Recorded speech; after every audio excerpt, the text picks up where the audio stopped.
नमस्कार नीलिमा किचन को आपण मानक अनेक अनेक स्वागत। आज मु आपण मानक सहित शेयर करी पांपड़र एक मजादार रेसिपी।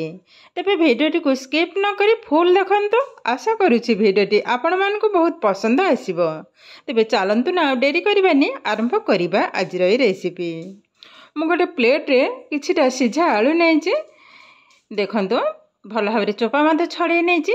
एबे गोटे कंटा चामच साहाय्य आलूटा को भल भाव चकटी नवा। जेहेतु गरम अच्छे तो कंटा चामच साहाय्य चकटी नेले जल्दी ही हो। एबे देखंतु आरी भितर सबुजाक आलू को भांगी नेली भल भाव। एबे आधे किछि मसला ऐड करी। किछि कटा होइतबा धनिया पत्र 2 ରୁ 3टा कंचा लंका ताको चुनचुनी करी काटिथिली ताको पकई नेली। एबे दे देबा जीरा पाउडर, रेड चिली पाउडर, सामान्य टिके हल्दी पाउडर एवं स्वाद अनुसार लुण। एबे सबु जाक भल भाव चकटी नबा। ए ठंडा हो गलानी। एबे हाथ रे चकटी नेबे। देखंतु भल भाव चकटी नेछि। एबे याको 6 भाग करनबा।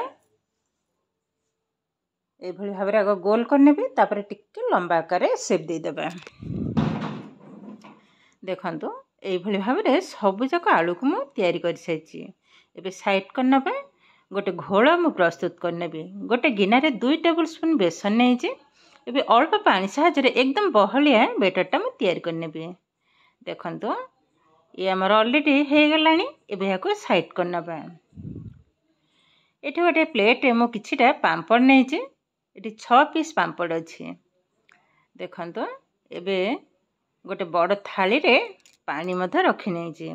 एबे गोटी गोटी करी पांपड़ को ए भली भाव तल ऊपर 2 साइड टिके पानी रे भिजै नेबे। गोटे हाथ रे धरिबा। एक्स्ट्रा पानीटा भल भाव निंगिड़ी जिवो। देखंतु सब जाक पांपड़ को आग भल भाव धोई नेबे। ए धोइबा द्वारा पांपड़टा टिके नरम हो जिवो। एबे गोटे रखिली प्लेट रे। जो आलू मु पूरा कर रखिथिली ताको मझी रे रखि नेली। टिके चेप्टा कर नेली। एबे जो घोल मु प्रस्तुत कर रखिथिली ताको साइड जाक ए भली भाव लगे नबा। तो ए भली भाव लगेबा द्वारा जेते बेले भाजीबी किंबा छाणीबी तो आउ फिटिबनी भल भाव सेट हो जिवो। एबे ऊपर भी आउ टिके टिके लगे नउजे। देखंतु एबे ए साइड को मोड़ी नबा। आर साइड रे भी समान आकार लगे नेबी। पुणी ताको मोड़ी नबा। देखंतु केतेटा सुंदर देखा होजी। तो ये भली भाव आग सबु जाक तैयारी करनेबी। देखंतु सबु जाक मध्य मु तैयारी करने। एबे रोषे आरंभ करिबा। गैस ऑन करी बसई नेछि कड़ी। कड़ीटा भल भाव तातिला परे दे देबा तेल। तेल मिठी मु 4 ରୁ 6 चामच तेल को पकई नेली। तेलटा भल भाव गरम हवा दरकार। आ तेल जदि गरम न हबो तो ये भाजिला बेले करेई रे लागि जिवो। भल भाव गरम हो गलानी। एबे पकई नबा। गोटी गोटी करी भाजीबा। एबे आर गोटे साइड को उल्टे नबा। टिके तेल को ऊपर ए भली भाव टिके छिटके नउजे। देखंतु कि सुंदर भाव फुली जाउजे।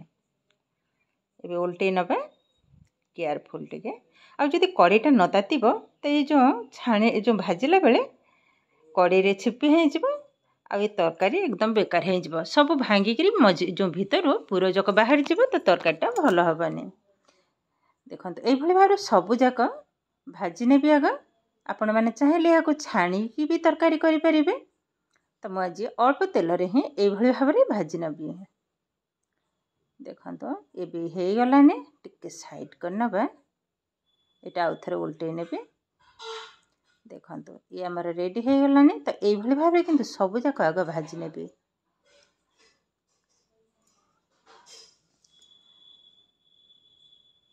ये देखंतु सबु जाक भाजी नहीं। तो सही तेल रे दे देबा 5 फुटण, सामान्य टिके हेंगु एवं गोटे टमाटो।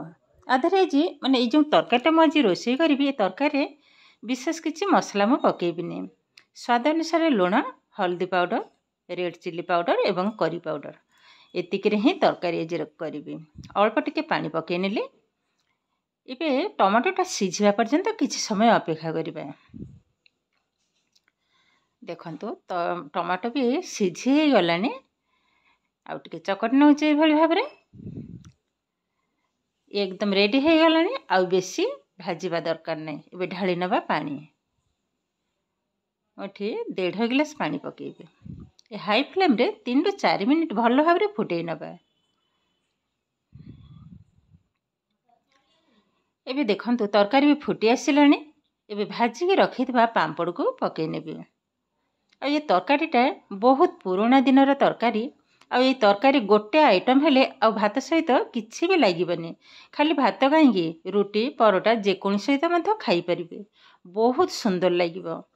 देखंतु ए भी हमर पाखापाखी रेडी हे गलानी। सुंदर भाबरी फुटी हे गलानी। एबे के अल्प किछि धनिया पत्र एवं गरम मसला पकेई नेबे। तापरे ओल्हेई आनिबे। देखंतु केते सुंदर भाबरे ए आइटम हमर रेडी हे गलानी। बहुत सुंदर देखा जाउछ। बास्नाटा भी बहुत सुंदर आसुची। तो ये किंतु आमर प्रस्तुत होगला आजिर पांपड़ रेसिपी। आजिर भिडियोटी आपण मानक केमिति लागिला कमेंट करने को जमा भी भूलिबेनी। आउ जदि भिडियोटी भल लगे लाइक करिवे, शेयर करिवे, सब्सक्राइब करिवे। एमिति आउरी नुआ नुआ भिडियोर नोटिफिकेशन पाइबा पई पाखरे थिबा बेल आइकन को क्लिक करिवे। ताहेले आज पई रहुचे पुणी देखा हबो आउ एक नुआ भिडियो रे। नमस्कार।